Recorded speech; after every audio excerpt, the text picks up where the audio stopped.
أعوذ بالله من الشيطان الرجيم بسم الله الرحمن الرحيم Assalamu alaikum jamiyan wa rahmatullah.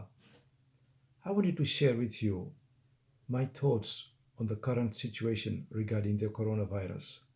Many people have speculated that this refers to the end of times. Others have said it is a punishment from Allah. Personally, I don't think that we have a right to read the mind of Allah or to speak on His behalf for that matter.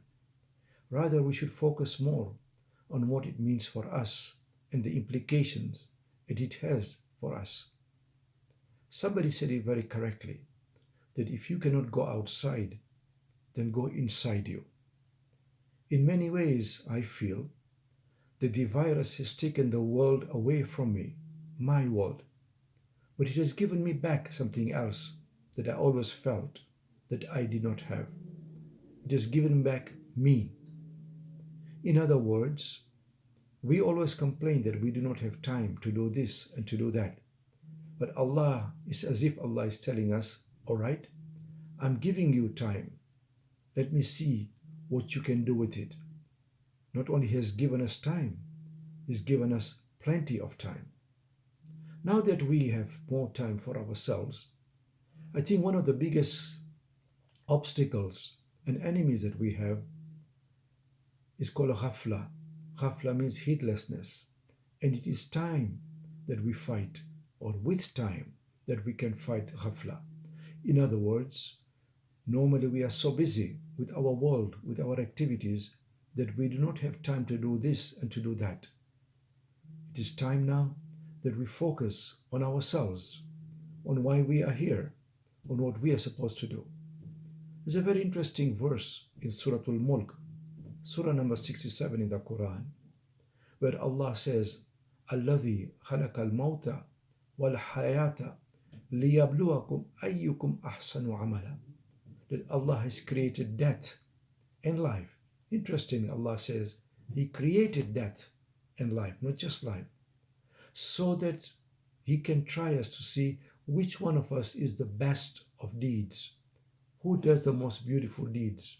Thus, the trial is not only for us to worship Allah, but more importantly, as He says, لِيَبْلُوَكُمْ أَيَّكُمْ أَحْسَنُ عَمَلًا.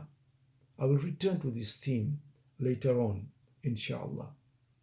The virus has taught me that Allah is not to be found in the mosques or in the temple.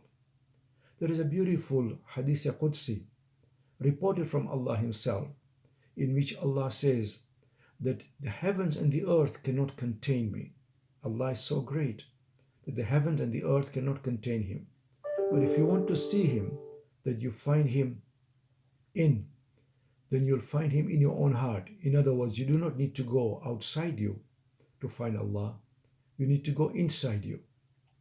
Allah resides in the heart of a true believer. This Ramadan, I must admit, is a different Ramadan, very different from the normal Ramadan, whereby we find the spirituality not by going to the mosques, but by staying at home. Indeed, one of the purposes of Allah testing us is to return to Him. To return to Him, yes. In many instances, it says, Allah says, لَعَلَّهُمْ إِلَىٰ رَبِّهِمْ يَرْجِعُونَ, so that they can return to their Lord. And it is true. In many ways, we have become more repentant. We have reflected more.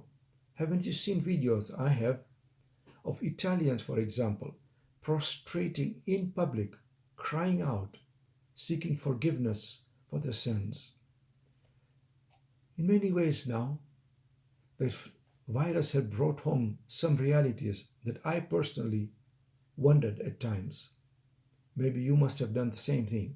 How is it possible, for example, for Malikul Maut, the angel of death, to be present here in Canada, in America, in Africa, in Malaysia, all at the same time?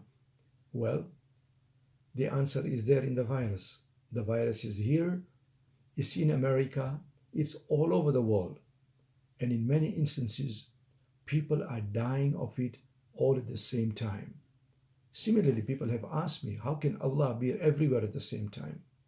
Again, the answer lies in the virus. You may also have wondered, how is it possible for one flood, for example, in the time of Nabi Nuh, to have killed so many people all over the world, as the Quran tells us? And again, the virus provides us the answer. Today, as I speak right now, almost 250,000 people all over the world have died. 250,000. 3.5 million people have been infected. We have become isolated, my friends. We have become so isolated in many ways that we cannot even welcome our own children, our own siblings, and our loved ones to our own homes. People are dying, but there's nobody at their bedside to hold their hands, nobody to say the final farewell to them. That is what has happened now. But in many ways, again, this reminds me of the verse in the Quran, this impending death that has woken us to the reality of both life and death.